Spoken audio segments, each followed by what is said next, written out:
오늘 신년 첫 감사예배 고린도전서 13장 1절에서 13절의 말씀을 가지고 제일 좋은 길인 사랑이라는 제목으로 함께 말씀을 나누고자 합니다. 이제 새해를 맞이합니다. 공교롭게도 금년 1월 1일은 신년 첫날, 바로 주일입니다. 신년 첫날의 시작을 주일로 시작한다는 것은 참 뜻깊은 것 같습니다. 주일은 주님이 부활하신 날을 기념하여 모이는 주님의 날이죠. 한 주를 여는 또한 첫날이기도 합니다. 주 예수님께서 부활하여 새 언약을 완성하셨습니다. 이제 그런 마음으로 새해 첫날을 엽니다.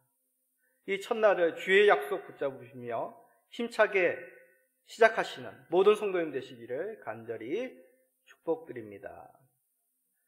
자, 이제 저희 엘림시민교회도 개척한 지 벌써 4년째 접어듭니다.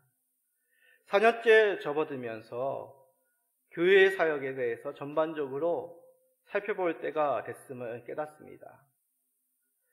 하나님의 은혜로 인내하는 것도 중요합니다. 그러나 더욱 적극적으로 사역에 임해야 됨을 또한 느낍니다. 그 가운데 가장 필요한 것이 무엇일까? 한번 돌아보는 시간을 가졌습니다. 그 가운데 다시 초심으로 세워야 될 것, 그런 마음으로 오늘 본문 말씀을 또한 선택하여 설교를 준비하였습니다. 고린도전서, 고린도 교회에 보내는 하나님 말씀이죠. 고린도 교회가 세워지고 시간이 지나자 여러 문제들이 생겨났습니다. 그 문제들의 원인 중에 가장 중요한 것, 바로 주께 받은 그 사랑을 잊었기에, 그 사랑의 문제에 있어서 여러 문제들이 발생한 것입니다. 우리에게도 그리스도의 사랑 가운데 있는지 다시 이 말씀을 통하여 살펴보기를 소원합니다. 어려움 속에서도 교회를 세워가며 가정을 세워가며 자녀를 믿음으로 양육하는 그 이유, 오늘 본문의 말씀을 통해 다시 한번 찾으시기를 소원합니다. 그리하여 새해에도 어김없는 그리스도의 사랑으로 교회와 가정을 세워가시는 모든 성도님 되시기를 간절히 간구드립니다. 바울 사도는 이 고린도전서 13장 앞장인 12장에서 우리가 잘 알고 있는 성령의 은사에 대해서 말씀하였습니다. 하나님께서 교회를 세우시기 위해 각 사람들에게 각각의 은사를 나누어 줬다고 12장에서 말씀하죠. 성도에게 각각의 은사를 주신 이유, 바로 그리스도의 몸인 교회를 세우기 위함이라고 합니다. 그러시면서 12장 마지막 절 31절에 가장 좋은 길을 보여주겠다라고 말씀합니다. 그 길이 바로 사랑이라는 것이죠. 다시 말해 하나님께서는 바울 사도를 통해 말씀하시기를 단지 사랑이란 것은 감정의 문제, 어떤 개인의 성품의 문제가 아니라 교회를 세우는 은사와 관계하여서 설명하고 있다는 얘기입니다. 교회가 잘 세워지는 것, 교회가 바르게 세워지는 좋은 길이 바로 사랑이라는 뜻입니다. 자, 이 뜻을 예를 들어 한번 설명하겠습니다. 보통 가족의 구성원들 중에 부모님들은 가족의 부양을 책임집니다. 자녀들은 앞으로의 삶을 준비합니다. 또한 열심히 배우면 부모님께 순종하죠. 참 겉으로 보기에는 이상적인 가정 같습니다. 부모님은 가족을 최선을 다하여 책임지고 또 자녀들은 부모님께 순종하며 자신의 미래를 준비합니다. 자, 그런데 서로가 자신의 역할만 잘 한다고 그것이 다일까요? 겉으로 보기에는 반듯해 보이고 참으로 아름다운 가정, 최선의 가정으로 보이지만 그 속에 사랑이 없다고 생각해 보십시오. 부모가 자녀를 사랑하지 않고 자녀가 부모를 사랑하지 않는 가정, 아무리 가족의 구성원들이 자기의 맡은 책임, 자기의 삶을 아름답게 세워갈지라도 그 가족은 이상적인 참된 가족이라고 말하기가 힘들 것입니다. 고린도전서 13장이 바로 그러한 뜻입니다. 고린도전서 13장 3절입니다. 내가 내게 있는 모든 것으로 구제하고 또 내 몸을 불사르게 내줄지라도 사랑이 없으면 내게 아무 유익이 없느니라. 바울사도는 놀라운 은사가 있더라도 사랑이 없으면 아무것도 아니라고 얘기합니다. 이 말뜻은 은사가 필요 없다, 그런 의미가 아닙니다. 고린도 교회 너희들 모습 속에 사랑이 없음을 깨달으라는 것이죠. 고린도 교회 성도들 아주 다양한 그런 화려한 고린도 문화 가운데 있는 사람들입니다. 그 가운데 교회가 빛나려면 언뜻 무엇이 필요하다고 생각합니까? 그 화려한 고린도 문화보다도 더 빛나는, 더 능력 있는, 더 고상한 모습이 있어야 된다고 고린도 교회 성도들은 생각했습니다. 그러나 이것은 하나님의 마음을 잘 모르는 모습입니다. 특별한 은사가 우선이 아니라는 얘기죠. 은사가 있더라도 사랑을 통하여서 교회가 세워져야 됩니다. 그러면서 그 당시 고린도 도시에 쉽게 볼 수 있었던 그런 문화의 모습을 비유로 들어 말씀합니다. 바로 소리나는 구리와 울리는 꽹과리입니다. 자, 소리나는 구리라는 것은 뭐냐면 오늘날의 마이크와 같은 목적으로 연극 무대에 사용되는 도구였습니다. 울리는 꽹과리라는 것은 이방 종교, 그 종교 행사에서 쓰이는 도구였다고 합니다. 연극이란 것은 뭐죠? 가상의 허구의 드라마죠. 이교도들의 종교 행사도 하나님이 보시기에 아무런 의미 없는 그냥 자신들의 욕망의 종교 행사입니다. 그러기에 연극이나 이교도들의 종교 행사나 이 공통점이 뭐냐면 아무것도 아닌 허구라는 데 의미가 있습니다. 보기에는 그럴 때 보입니다. 그러나 실상은 현실과는 상관없는 허구의 세계라는 얘기죠. 그저 보는 사람을 즐겁게 하고 종교 행사에 참여하는 사람들의 자기 만족에 불과하다는 것입니다. 그런데 그러한 모습이 뭐와 같냐? 사랑이 없는 은사와 같다고 말하는 것입니다. 자기의 모든 것을 내어주는 구제를 할지라도, 자신을 불사는 것 같은 헌신을 할지라도 사랑이 없으면 모든 것이 없는 허구의 모습, 무의미한 모습이라는 뜻이죠. 사랑 없이 은사를 사용하여 교회를 세워간다면 어떻게 되겠습니까? 성경 속에서 이에 대한 적절한 말씀이 있습니다. 바로 마태복음 25장입니다.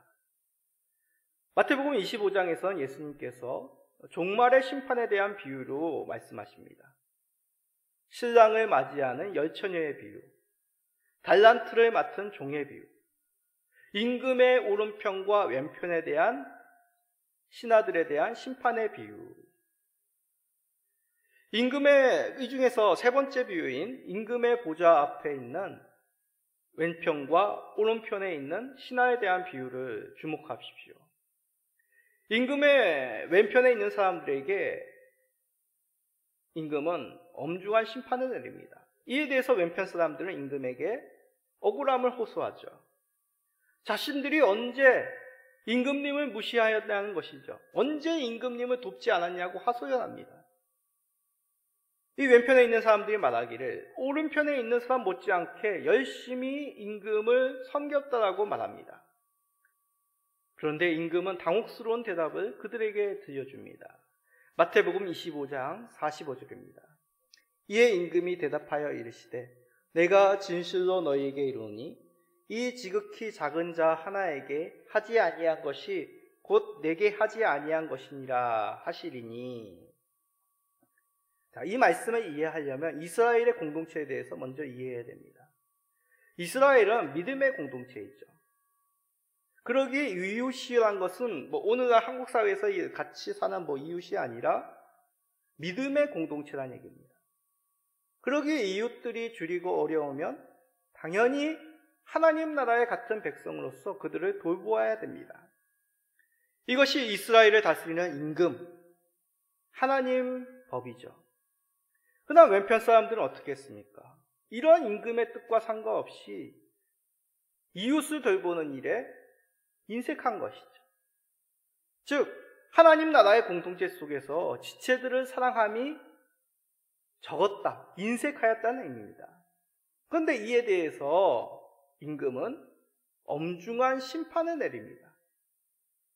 그러기에 이 뜻은 사랑이 없는 열심, 사랑 없는 은사 사용의 그 모습은 하나님 아버지께서 심판하시는, 미워하시는, 잘못됐다라고 말씀하시는 것임을 우리는 깨닫습니다.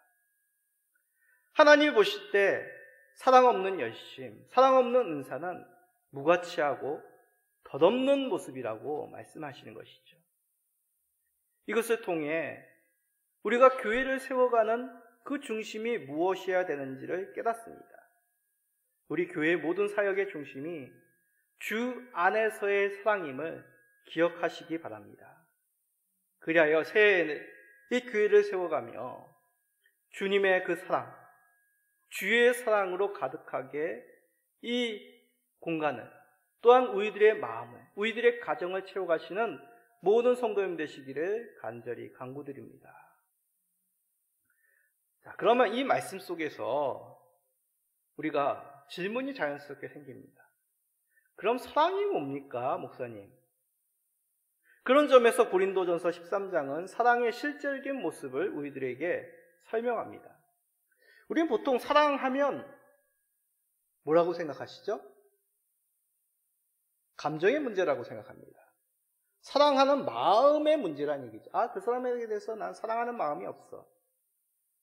그러나 성경은 사랑을 단지 마음의 문제로만 접근하지 않습니다.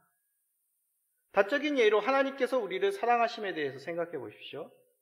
하나님께서 우리를 사랑하셔서 독생자를 주셨습니다.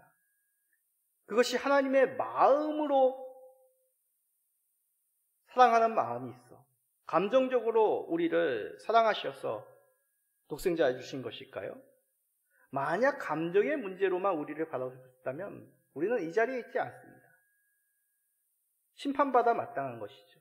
하나님의 마음을 아프게 하고 하나님의 속을 썩이는 그런 모습이, 아니 지금도 2022년도를 돌아보면 얼마나 하나님을 실망하며 하나님의 백성의 길에서 벗어나는 모습으로, 그 마음으로 살았던 때가 한두 번이지 않습니까?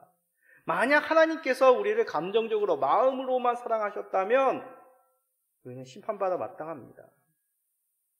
우리 스스로도 그렇죠. 마음으로만 나 자신을 사랑한다면 내 자신이 용서가 안 될 때가 부지기 싫습니다.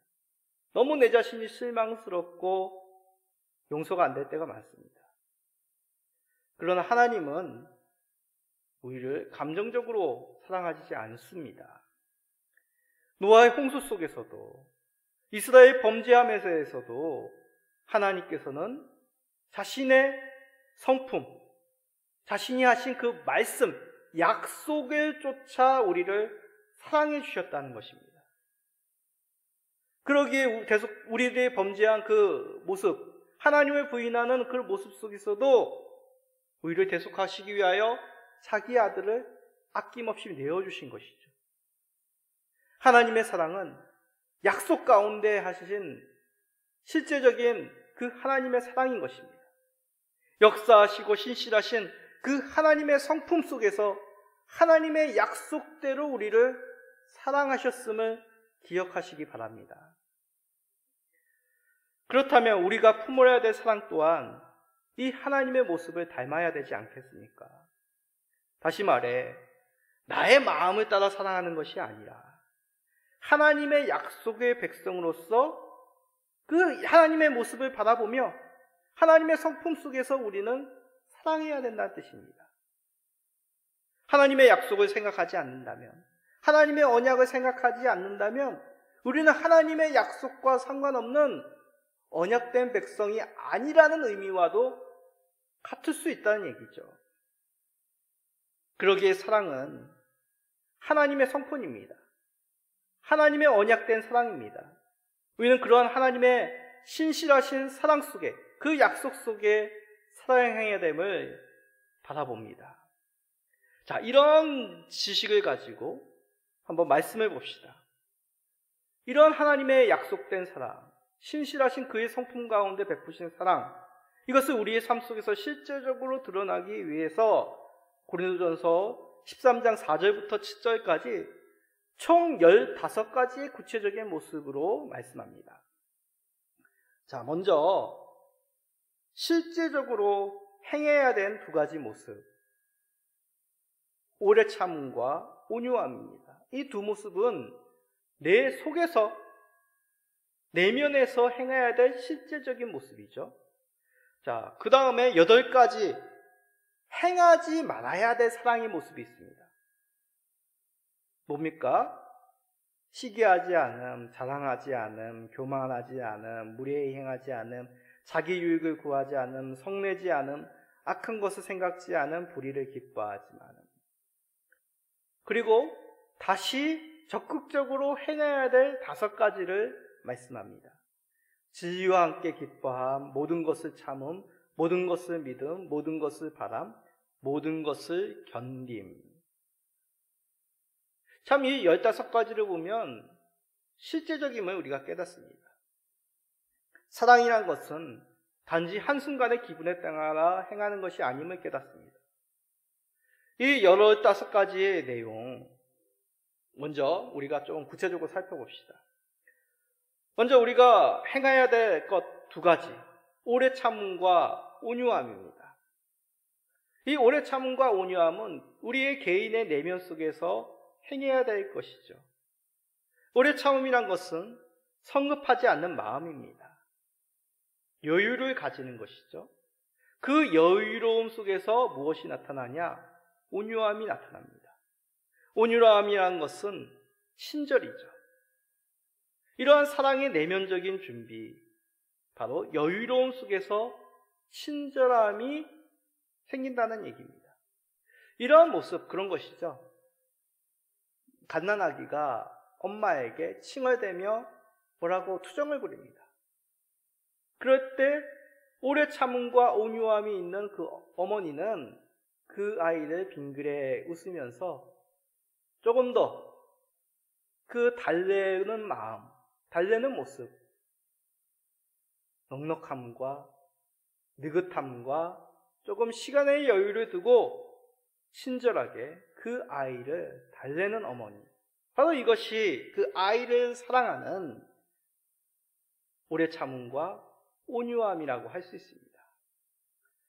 이어서 피해야 될 것들을 말씀합니다. 시기, 자랑, 교만함, 무례함, 자기 유익구함, 성냄, 악한 것을 도모함, 불의를 추구함. 이런 모습은 교회 공동체 가운데 인간의 본성으로 쉽게 드러날 수 있는 그러한 것들입니다. 고린도 교회에서도 다루어지는 여러 문제들이 바로 이러한 것들로 말미암아 문제들이 발생했습니다. 이 뜻은 무엇입니까? 얼마든지 우리들의 모습 속에서, 우리들의 가정에서, 교회 공동체에서 일어날 수 있다는 얘기입니다. 다른 지체를 볼 때, 다른 가족을 볼 때, 대화를 할 때, 서로를 볼 때 이런 본성들이 생기기 쉽다는 얘기죠. 우리의 연약한 본성을 부인할 수 없습니다. 있는 것을 없다고 할 수 없는 것이죠. 그러기에 이를 구체적으로 행하는 것 조심하고 피해야 된다는 얘기입니다. 말을 조심하고 손과 발의 행동을 하기 전에 먼저 생각하고 내가 이렇게 말하는 것이 믿음의 백성의, 믿음의 부모의, 믿음의 자녀의 목사다운지 성도다운지 다시 한번 주의하여 그것을 피해 나가야 된다는 얘기입니다. 자, 이러한 연약함을 피하였다면 이제 역동적인 사랑을 드러내야 됩니다.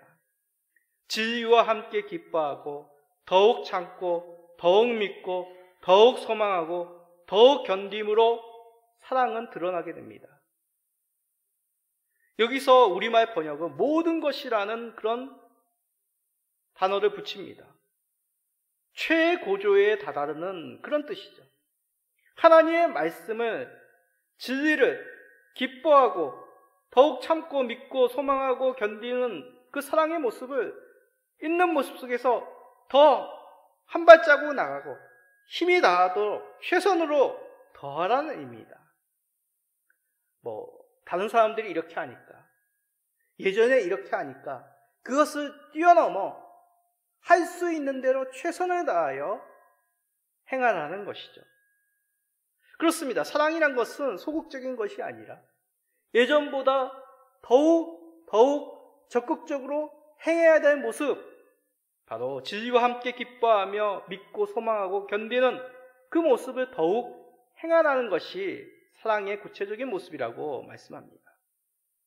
자, 정리해 봅시다. 내적으로 여유와 온유가 있습니다. 피할 것도 있습니다. 자신을 드러내면 피해야 됩니다. 그렇다고 숨는 것만이 능사가 아닙니다. 더욱 사랑의 능력을 나타내는 것, 이것이 바로 사랑의 실제적인 모습이란 얘기죠. 자, 그러면 무슨 마음이 드냐? 참 말이 쉽네요. 그렇죠? 말이 쉽죠. 우리는 연약합니다.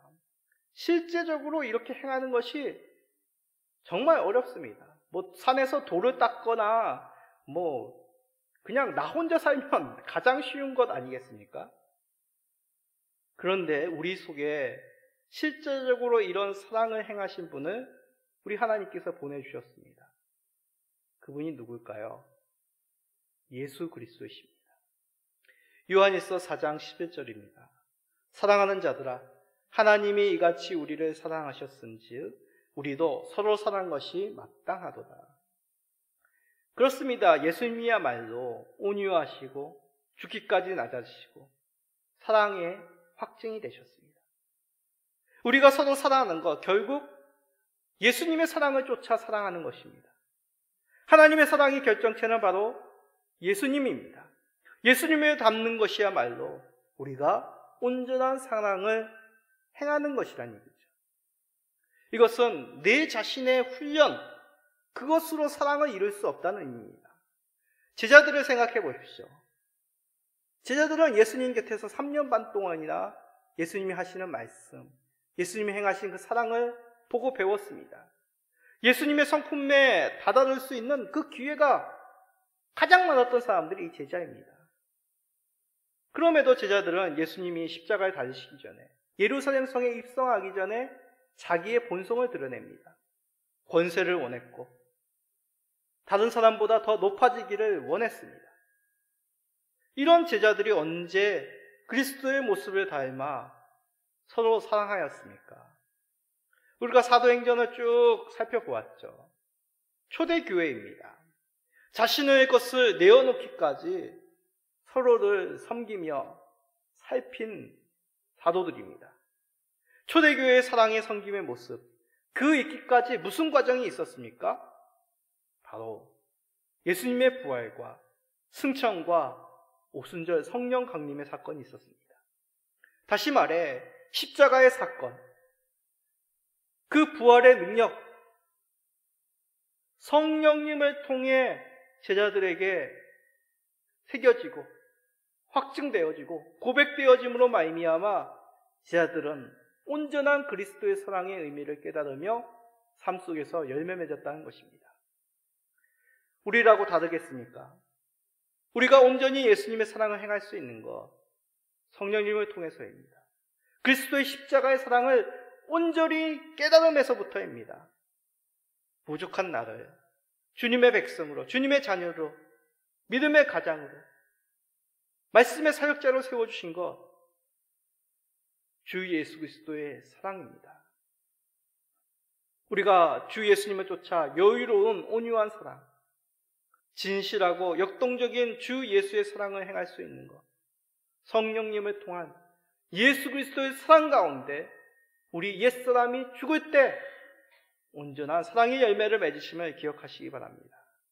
그래야 새해 더욱 그리스도의 사랑 가운데 아름다운 사랑의 열매를 맺으시는 모든 성도님 되시기를 간절히 간구드립니다. 자, 이런 그리스도의 사랑, 이 그리스도의 사랑은 영원합니다. 고린도전서 13장 8절을 봅시다. 사랑은 언제까지나 떨어지지 아니하되 예언도 패하고 방언도 그치고 지식도 패하리라. 은사란 것은 한시적이죠. 왜냐하면 은사란 교회를 세우시기 위해 주신 선물이라 하였습니다. 그러면 주님께서 새 예루살렘, 하나님 나라를 완성하시면 이 지상에 교회를 세운다는 것이 의미가 있겠습니까? 아니, 본체가 왔는데, 본체가 완성이 됐는데 모델이 의미가 있겠습니까? 완성된 주님의 나라에서 완성되지 않은 지상의 교회를 세운다는 것은 더 이상 의미가 없습니다. 열심 있는 봉사, 헌신, 이것은 교회를 위하여 주신 은사입니다. 그러기에 주께서 재림하시어 하나님 나라를 완성하시면 이러한 은사들, 완성된 하나님의 나라에서는 그치게 됩니다. 오직 주님 안에서의 평강을, 더욱 주님을 알아감이 남을 뿐이죠. 그러므로 우리의 목적은 은사를 드러내는 그 자체가 우리의 삶의 목적이 되어서는 안 됩니다.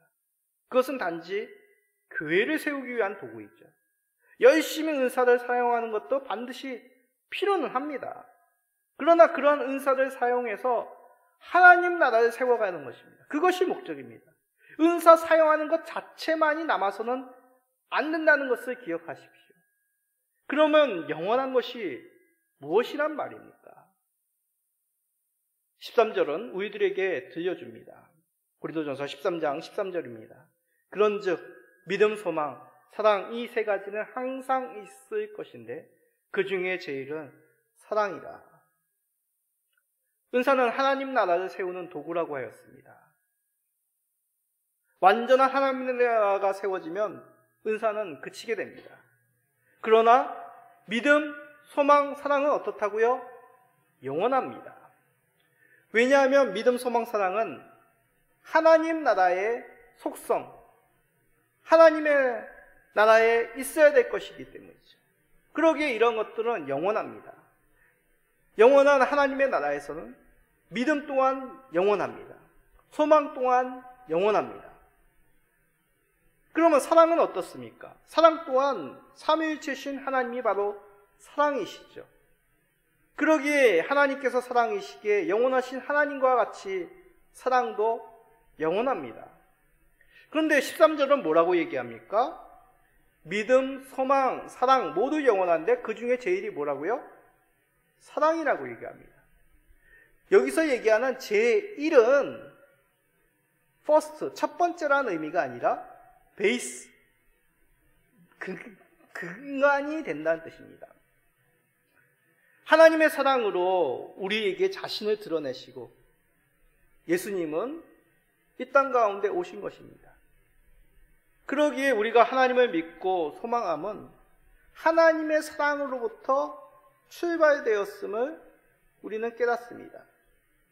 우리는 하나님의 사랑으로 인해 하나님을 사랑하고 우리 지체들도 사랑하게 되었습니다. 가족도 사랑하게 되었습니다. 또한 이 땅에 있는 여러 피조물들도 누리며 사랑하게 되었습니다.